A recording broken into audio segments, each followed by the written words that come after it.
بسم الله الرحمن الرحيم يا أيها الذين آمنوا إذا ضربتم في سبيل الله فتبينوا ولا تقولوا لمن ألقى إليكم السلام لست مؤمنا تبتغون أرض الحياة الدنيا فعند الله مغانم كثيرة كذلك كنتم من قبل فمن الله عليكم فتبينوا إن الله كان بما تعملون خبيرا۔ اے ایمان والو، جب تم اللہ کی راہ میں جا رہے ہو تو تحقیق کر لیا کرو، اور جو تم سے سلام کرے تم اسے یہ نہ کہہ دو کہ تو ایمان والا نہیں۔ تم دنیاوی زندگی کے اسباب کی تلاش میں ہو تو اللہ تعالیٰ کے پاس بہت سی غنیمتیں ہیں۔ پہلے تم بھی ایسے تھے، پھر اللہ تعالیٰ نے تم پر احسان کیا، لہذا تم ضرور تحقیق و تفتیش کر لیا کرو، بے شک اللہ تعالیٰ تمہارے اعمال سے باخبر ہے۔ اللہ تعالیٰ ایمان والوں سے مخاطب ہوتے ہوئے کہہ رہے ہیں کہ جب تم اللہ کی راہ میں نکلو جہاد کے لیے، جنگ کرنے کے لیے، تو پہلے تحقیق کر لیا کرو اچھے سے، اور جب تمہیں کوئی سلام کرے تو اس کو جو ہے تم سلام کا جواب دو، اور یہ نہ کہہ دو کہ تو ایمان والا نہیں اور اس کو قتل کر ڈالو۔ یہ واقعہ ایسا تھا کہ کچھ صحابہ کرام ایک جگہ سے گزر رہے تھے، تو وہاں ایک چراوا تھا جو اپنی بکریوں کے ساتھ بیٹھا ہوا تھا۔ تو انہوں نے اس چراوا نے جب کچھ مسلمانوں کو وہاں سے گزرتے ہوئے دیکھا تو اس نے سلام کیا، تو صحابہ کرام یہ سمجھے کہ اس نے اپنی جان بچانے کے لیے اپنے آپ کو مسلمان ظاہر کیا سلام کر کے، تو اس پر انہوں نے جو ہے اس کا یقین نہیں کیا اور اس کو قتل کر ڈالا، اور پھر اس کی جو بکریاں تھیں وہ اپنے قبضے میں لے کر حضور اکرم صلی اللہ علیہ وسلم کی بارگاہ میں پیش ہوئے۔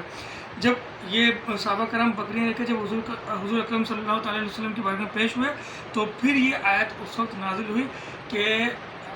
جب تم نے یہ تحقیق نہیں کی تھی کہ یہ آیا کہ مسلمان ہے یا نہیں، تو تم نے اس کو قتل کر ڈالا، تو یہ تمہیں ایسا نہیں کرنا چاہیے تھا، اس کا کوئی جواز نہیں تھا، تمہیں پہلے تحقیق کرنی چاہیے تھی کہ آیا کہ وہ مسلمان ہے بھی یا نہیں،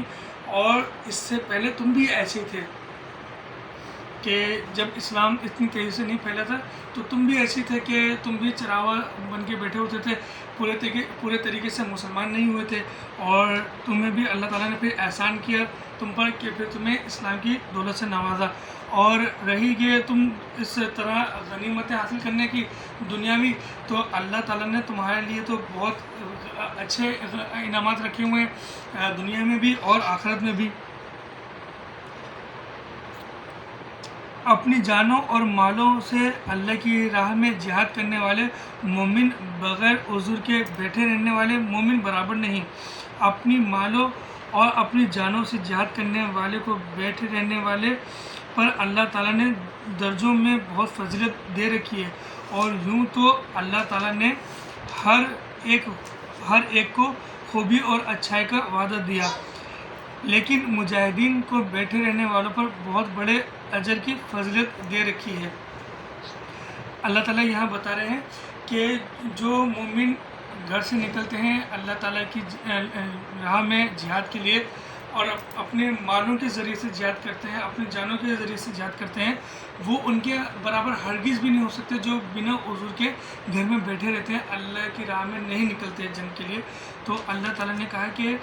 یہ ان کا درجہ بلند ہے ان لوگوں سے جو گھر میں بیٹھے رہنے والے اگرچہ مسلمان بھی ہیں۔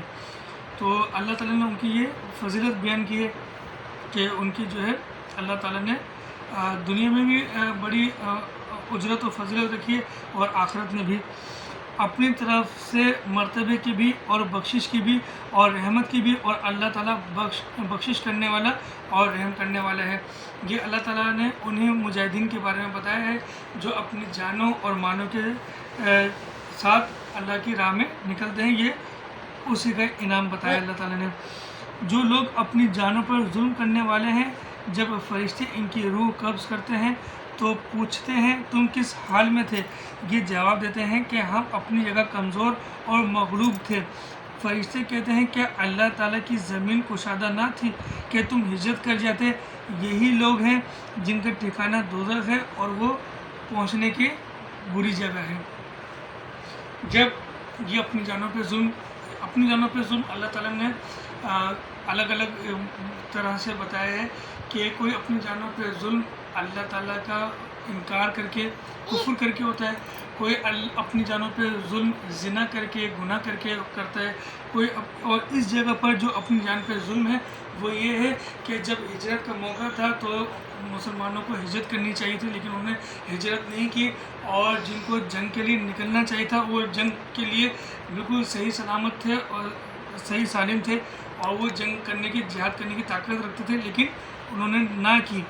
تو یہ انہوں نے اپنے ساتھ ظلم کیا۔ اور جب وہ اسی حالت میں مریں گے اور جب فرشتے ان سے پوچھیں گے کہ تم کس حالت میں تھے، تو یہ جواب میں فرشتوں کو کہیں گے کہ ہم کمزور تھے، ہم لڑنے کی طاقت نہیں رکھتے تھے،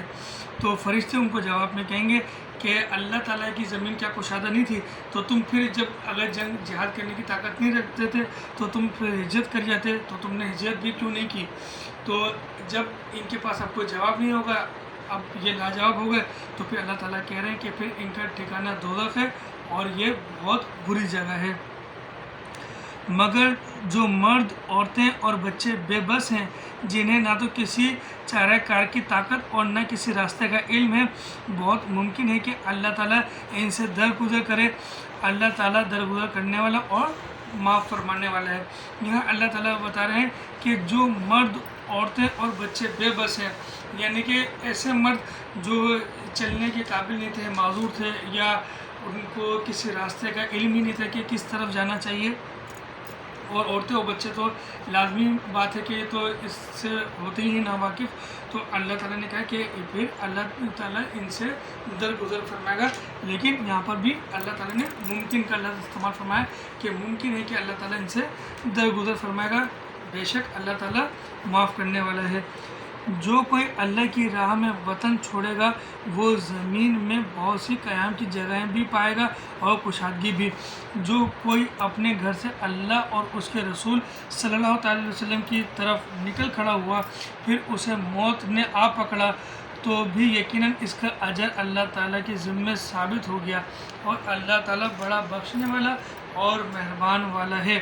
اللہ تعالیٰ اس آیت میں بتا رہے ہیں کہ جو اللہ کی رضا کے لیے اپنے وطن کو چھوڑ کر دوسری جگہ چلتا ہے تو اللہ تعالیٰ نے اس کے لیے زمین کو بہت کشادہ کر دیا، اس کو کہیں پر بھی آرام سے بہت اچھی اور وسیع جگہ مل جائے گی اپنی رہائش کے لیے۔ اور پھر جب اگر راستے میں اس کو موت نے آ پکڑا، انتقال ہو گیا، اس کی روح قبض کر دی گئی، تو اللہ تعالیٰ کہہ رہے ہیں کہ ایسے بندے کی بھی بہت بڑا اجر ہے، ایسے لوگوں کے لیے بھی، اور ایک تو ان کا اجر بھی بہت بڑا ہے کہ ان کو جنت میں بڑے اچھے انعامات سے نوازا جائے گا، اور پھر اس کے ساتھ ساتھ اللہ تعالیٰ کہہ رہے ہیں کہ اس کی تو بخشش پھر یقینی ہے، یہ اللہ تعالیٰ نے اپنے ذمے لے لیا ہے۔ اللہ تعالیٰ سے دعا ہے کہ اللہ تعالیٰ ہم سب کو سیدھے راستے پہ چلنے کی توفیق عطا فرمائے، اور ہم سب کو بھی اتنی طاقت اور توفیق عطا فرمائے کہ اپنی راہ میں ہمیں جنگ اور جہاد کرنے کی طاقت عطا فرمائے۔ اللہ تعالیٰ ہم سب کی ہر جائز تمناؤں کو، دعاؤں کو اپنی بارگاہ میں قبول فرمائے۔ آمین۔